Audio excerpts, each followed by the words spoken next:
Welcome. In this video, we will take a look at applications with optimization in section 2.9. We'll break this lesson up into multiple videos, so stay tuned to see a few more links in the YouTube channel for additional videos on this section. So we're going to start by just considering some data and then considering how we might maximize profit in a business context. So consider the sales data for a tech business selling microchips, where X measures the number of microchips sold and P of X represents the total profit at the given production level. So traditionally what we'll kind of see is a capital P of X is always going to be representing the profit. That's going to be a little bit different than the lowercase p, which is going to usually represent price. So keep that in mind as we go forward. So we have some pretty large production levels of microchips. X is the input, and our output would be our profit at that production level we see in the table. So with this data, you could apply a regression model, and that's what was done here. A model was graphed using a regression best fit curve, and that curve happened to be a quadratic curve that had the equation of P of X. So again, this is modeled off of real data here, and this profit curve was given using least squares regression. So when we consider the profit here, we could consider, well, what production level is actually going to maximize this profit using this approximated curve for profit, this best fit curve. Well, one way we can consider finding the maximum profit is, notice that this is actually a kind of a downward facing parabola that we have really as a concave down parabola. So if I considered any concave down structure here, one way we could consider this algebraically would be really just to find the vertex of that parabola. Now, we could do this using calculus. It's a little bit more of a powerful result when we use the derivative. We want to find the derivative of the P function, profit function, where it's equal to 0, and that'll find that peak point where the derivative is equal to 0 happens to be the vertex in this situation. So let's apply the derivative, the P prime of X here, and then we'll set that equal to 0 to see where that derivative is going to be equal to 0. So our derivative here, we could apply, taking the power rule, we have negative 0.2x and then plus 645. And this would be also called our marginal profit function. Marginal profit function.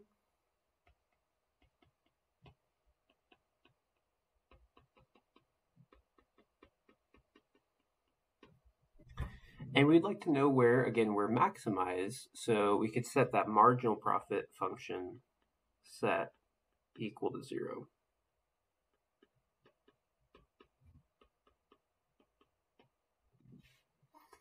When we do so, we could go ahead and rearrange this and solve for the value of X, or the production level. And when we do so, dividing by 0.2 should give us 3,225 as our production level. Again, in this case, we're measuring microchips.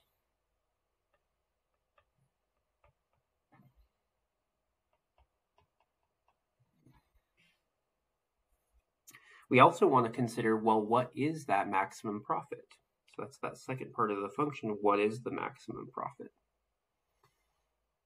So to find the actual maximum profit at this production level, we can go right back to the P of X function, the profit function itself. And we can say, what is the profit P of 32.25? 3,225 microchips will give us a profit of, if we plug that into the equation, at least of the, we can do of the best fit curve, we could say that that's going to profit a little over $1 million. So that would be $1,007,897.50 using the functional value.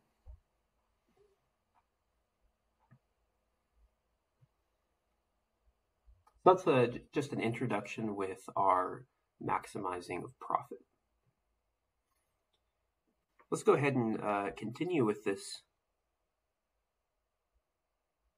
subject with a price and a cost function. So the demand price for desktop monitors is given as P of Q equal to 300 minus 0.5 Q. The fixed costs are 7,500 and the variable costs are $80 per monitor. So let's consider some variables here and what we want to look out for.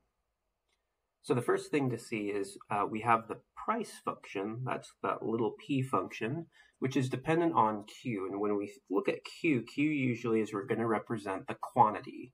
So let's note that this is the quantity. And in this case, price is dependent on quantity, where quantity is the input and the price is driven up or down by the quantity. So when I consider finding really in part A, we're going to want to consider a profit function. Well, we have to kind of break a profit function down into two components. So a profit function, by definition, we'll call that capital P of X.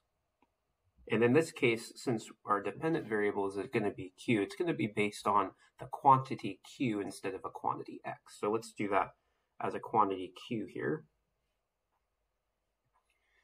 Well, the profit is based off of two things. One is the revenue that we get in the transaction minus what it costs us to produce such items. So we could say that the revenue, we'll call that capital R of Q, minus the price or the cost, we'll call that capital C of Q, will be our profits. And I'll write this maybe on the side that, again, profit is equal to the revenue minus the cost. Revenue minus the cost.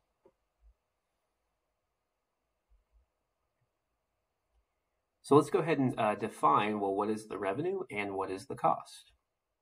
So we have the price equation, which is pretty close to the revenue, but it's not quite the same. So if I wanted to know how much revenue my business was gaining, and I knew the price of each of my items, I would need to know, well, how many items did I sell at that given price point? That would combine to get my revenue. So for instance, if I sold 5 candy bars at $1 a piece, I would get 5 times $1 the price, or $5 as total as my revenue. So here, when we think about revenue, the first thing I want to think as revenue is the price, that's the P of Q function here, times the quantity, which is Q. So revenue, again, over here, I'll say, we can say is going to be the price times the quantity.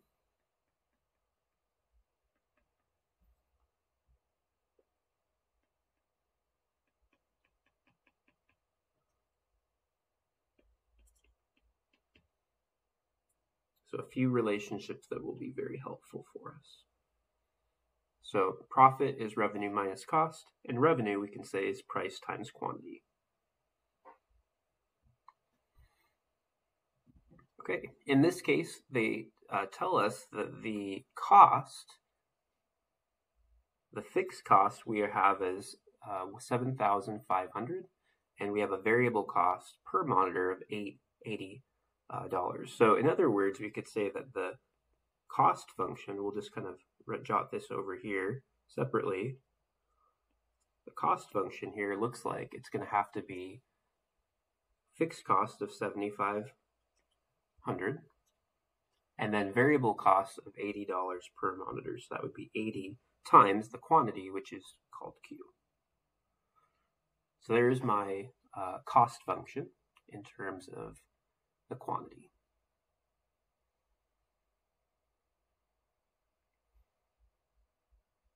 And let's go ahead and maybe just simplify the revenue side. I'm going to get rid of this and put it over to the side. So we said that revenue, we're going to have to work a little bit for. Revenue is R of Q is going to be the price times Q itself. So let's go ahead and dive into that, and then we'll put them simplified on the left side to get our profit. So P times Q, in other words here, we're going to have the Q function, or our price function here, is going to be 300 minus 0.5 Q, and then we'll multiply that by Q again. So my total revenue function, when I'm done, we should have 300Q minus 0.5 Q squared.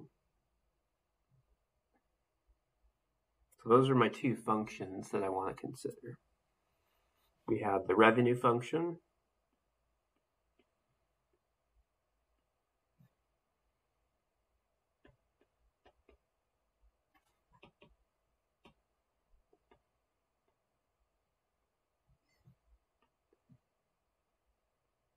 and then minus the costs.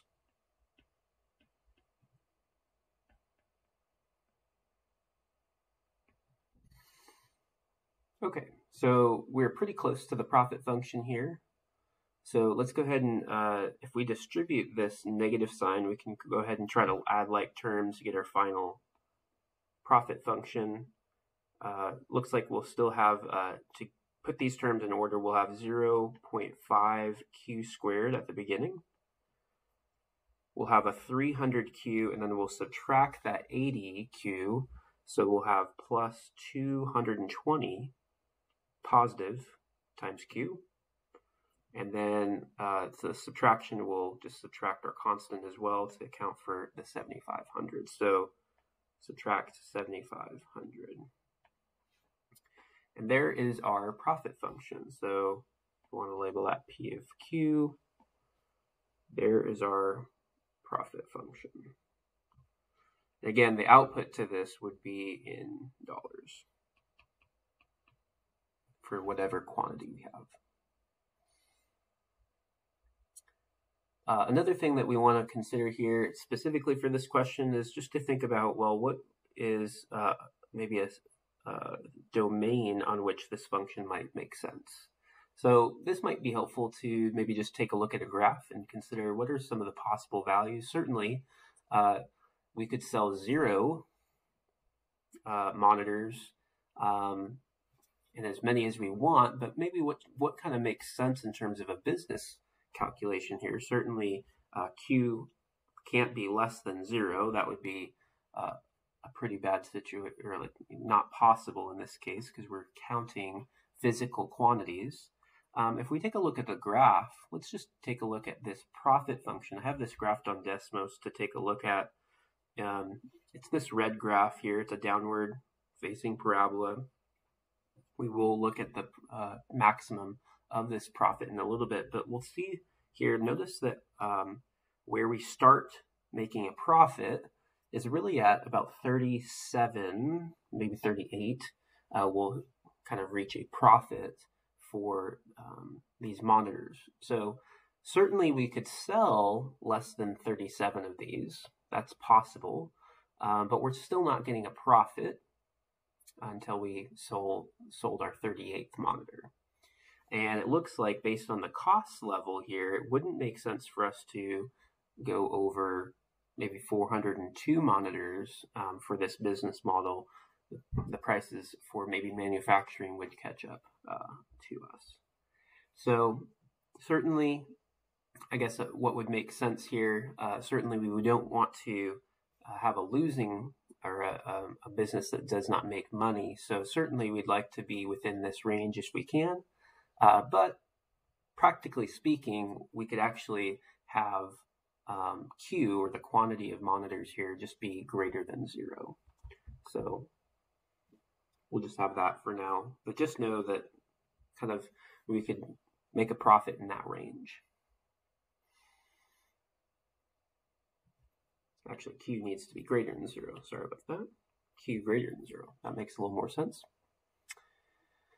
So let's consider now part B, considering how we might maximize this profit. So we want to find the production level again that maximizes profit. So again, we can consider using some calculus, using the first derivative, and that'll be P prime of Q. We can take that derivative using the power rule. That will give us a -1 Q plus 220.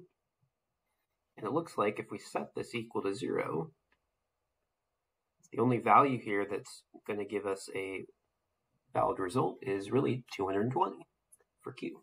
So Q here is going to be 220 monitors. That will be the production level that maximizes our profit. And again, we don't ask it here, but we could say, what is the maximum profit? What is that maximum profit?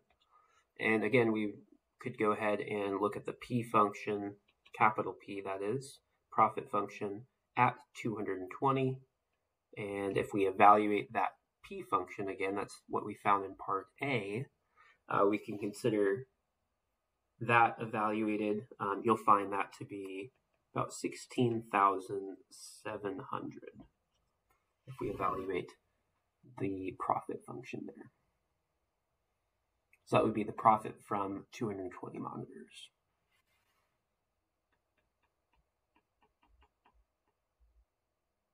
That would be total profit.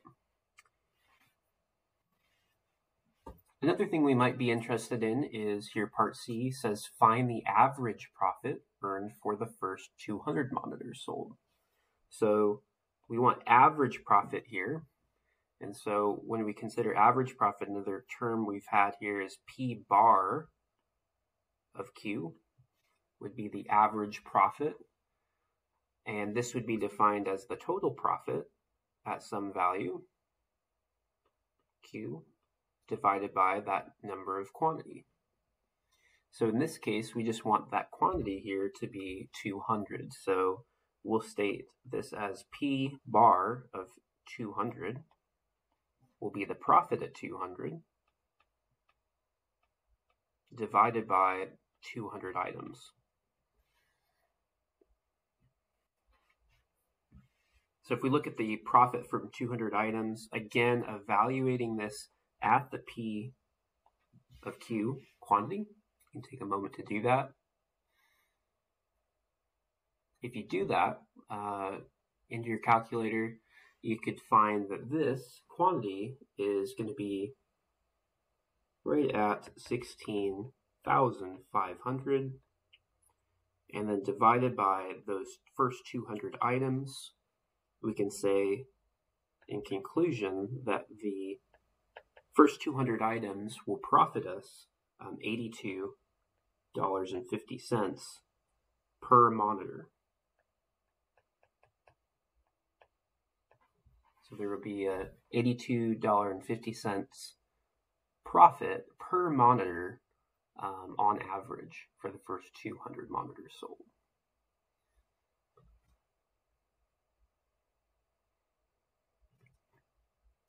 Let's take a look at one more example in this part. And we'll take a look at another sales example. So worldwide annual sales of all cell phones were approximately Q equals negative 10P plus 1,600 million phones when the wholesale price was P dollars. what wholesale price should phones be sold at to maximize the annual revenue? What is the maximum revenue? So here's a question about revenue again. And we've talked about a little bit how revenue is calculated off of price and quantity. Let's just recite that here. That revenue, we'll call that R, is calculated by the price times the quantity, P times Q. That's another way to represent that.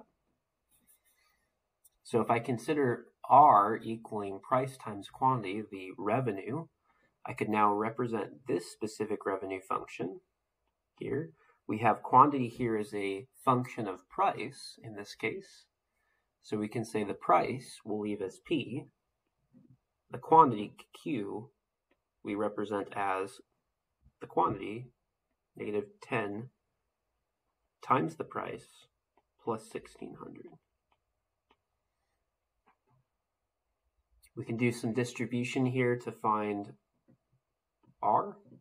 That would be -10 P squared plus 1,600 P. And again, this revenue is going to be in dollars.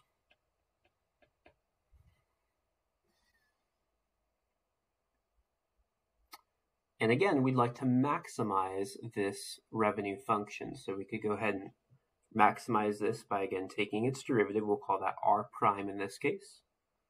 Take R prime, we'll have -20 times the price plus 1,600.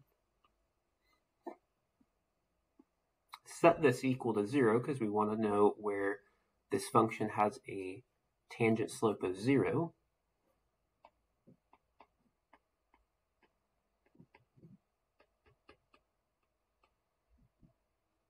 And moving a few things around, we'll have positive 20p is equal to 1,600, or p is equal to 1,600 divided by 20.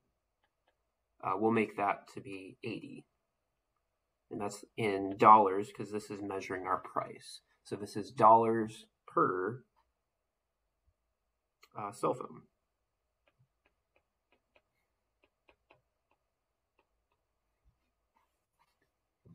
$80 per cell phone.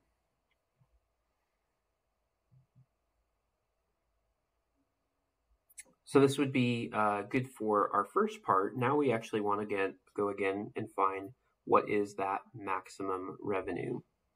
So we've seen before that we could just use the original revenue function that's sitting right here in our list. We can find the revenue when, again, price is equal to 80. So let's write that out. We have -10 times 80 squared plus 1,600 times 80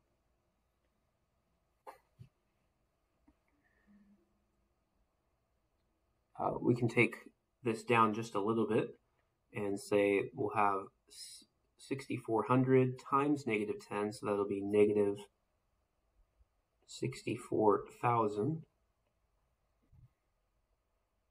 And then we'll have plus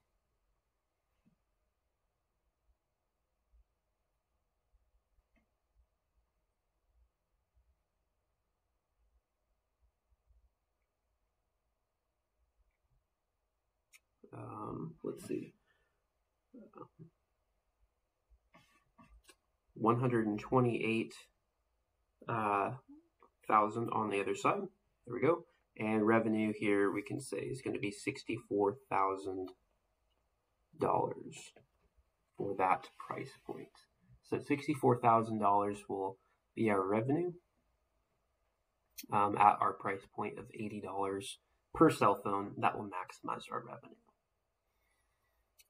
So in the next video, we will take a look at a grouping of a few more examples.